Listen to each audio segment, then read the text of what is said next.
Welcome everyone, I'm Len Cannon, along with our investigative reporter, Jeremy Rogalski. Jeremy, for the past 2 months, has been working on a documentary that is now streaming on our KHOU 11 Plus pages on Roku and Fire TV. It is entitled, as you see here, One Pill Fighting Fentanyl. As I mentioned, Jeremy, you've been looking at this for 2 months. You're the parent of 2 teenage boys. I wonder, as a parent, what jumped out at you when you started looking into this? We talked to a lot of parents who lost their loved ones. We talked to law enforcement. We talked to really anybody that had a voice in this and was affected by it. And I got to tell you, as a father of 2 teenagers, it scares me, Len, from what I learned. This is the single deadliest drug threat ever to face our country. Think about that. Mm-hmm. Not in the past 10 years, not in the past 20 years. The DEA administrator says ever, period, the end.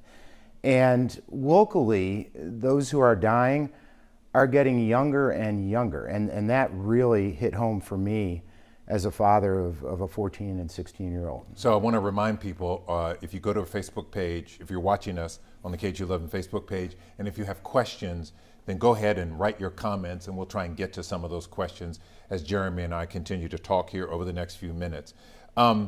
It's the worst drug we've ever seen.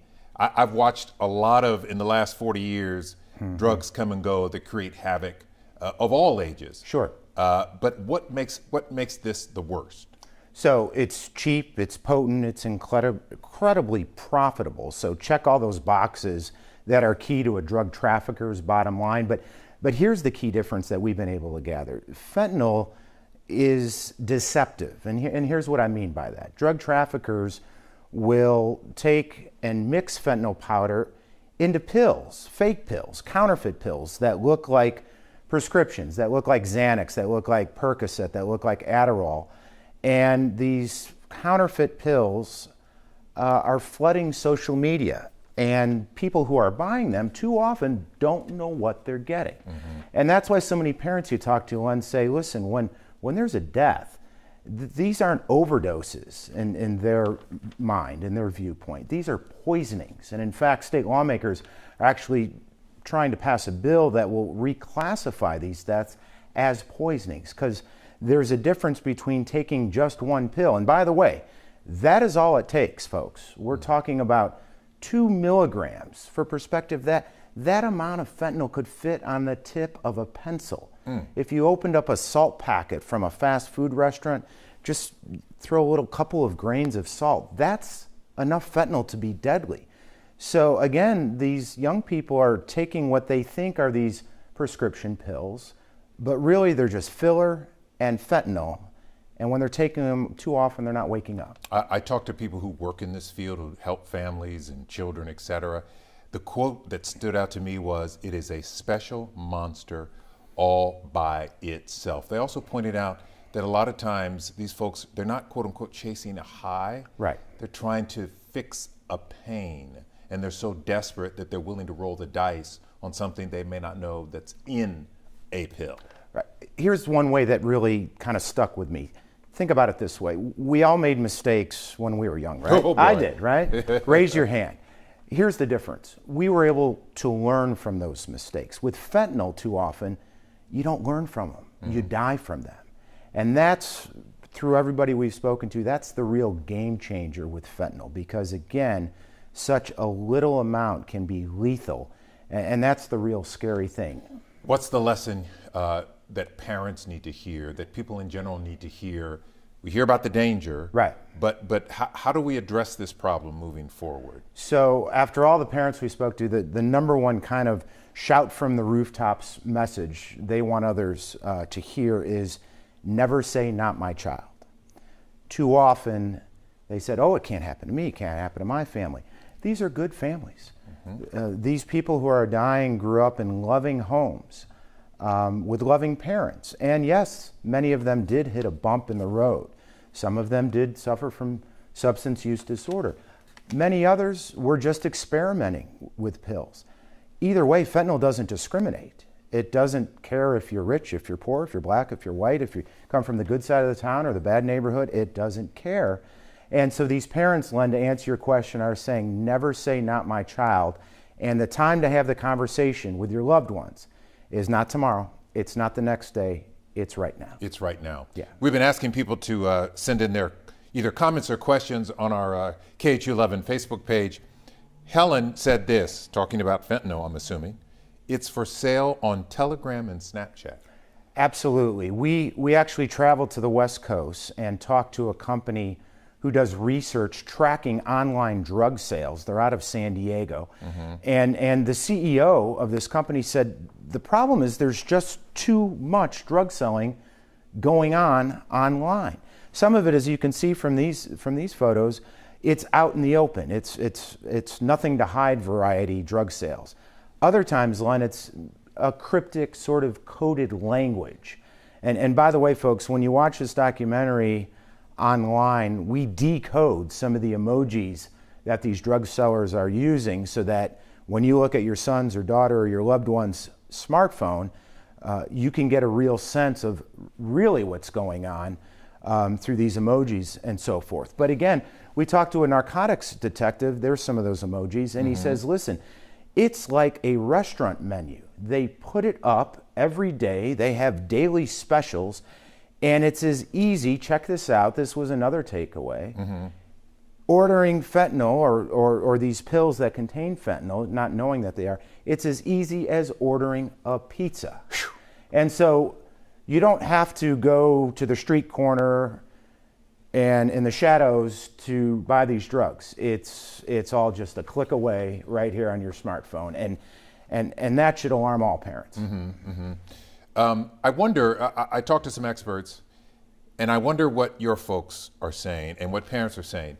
They say Narcan should be available as in your medicine cabinet. Absolutely. Available because the FDA approved it for over-the-counter, I believe, in March. So for folks who may not be educated, you raise a great point. Narcan, or naloxone, is a nasal spray that is an antagonist, is the actual term.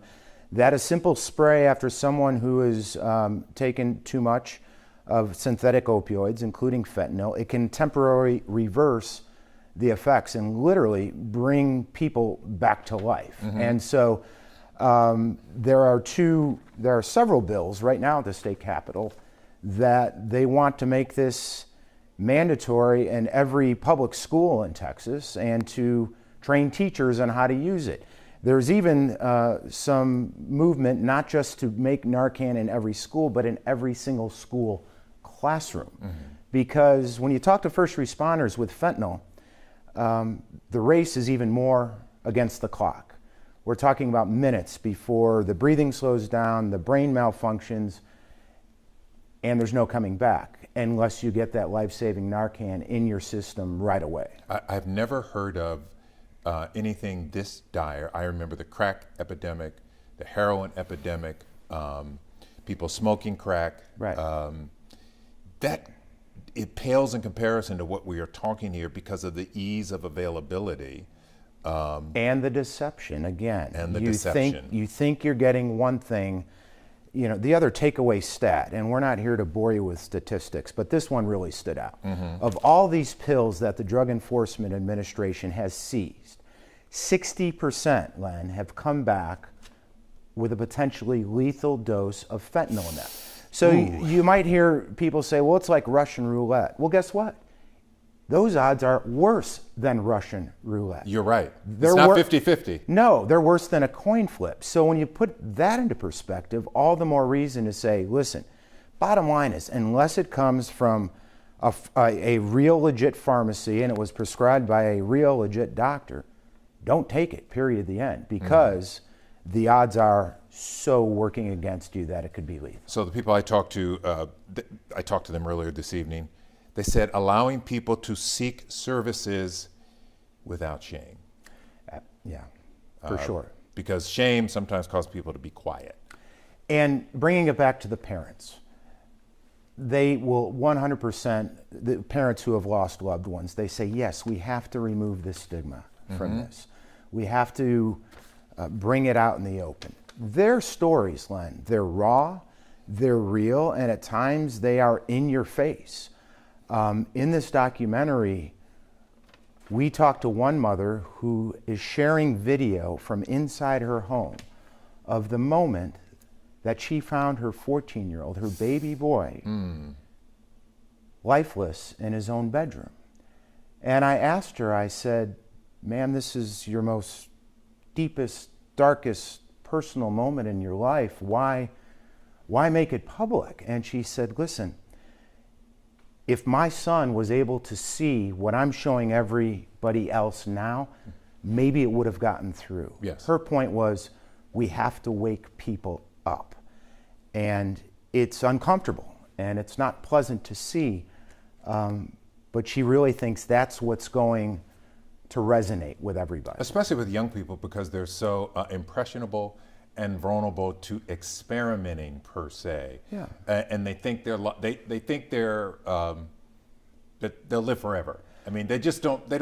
It doesn't connect with them that this is deadly and I could die. I'm too young to die. And it's also even more important why these parents are kind of leading the charge in the fight against fentanyl as well, because they will say no PowerPoint presentation or nobody in a lab coat or perhaps an official of some type is really going to get through. We were the same mother. We were in an event where about 250 people were there, a lot of them youngsters. They were watching this video I spoke of her in real time, finding her son. In real time. In real time. You couldn't hear a pin drop in the room. And minds were absolutely focused on this. And, bless her courage and her strength and her perseverance, because she really is making a difference, as well as these other moms who have all lost their loved ones. They're basically saying, listen, we couldn't save our children, so how do we turn it into a positive and save yours and save others? Very powerful. It is powerful, it is raw, it is real. You must watch Jeremy Rogalski's documentary. It is streaming right now on KHOU 11 Plus via Roku and Fire TV. One Pill, Fighting Fentanyl. And coming up tonight on KHOU 11 News at 10 o'clock, we'll also have a preview of the work that you have done for the past 2 months. Jeremy, thank you. We hope folks are listening and paying attention. We'll see you on air at 10.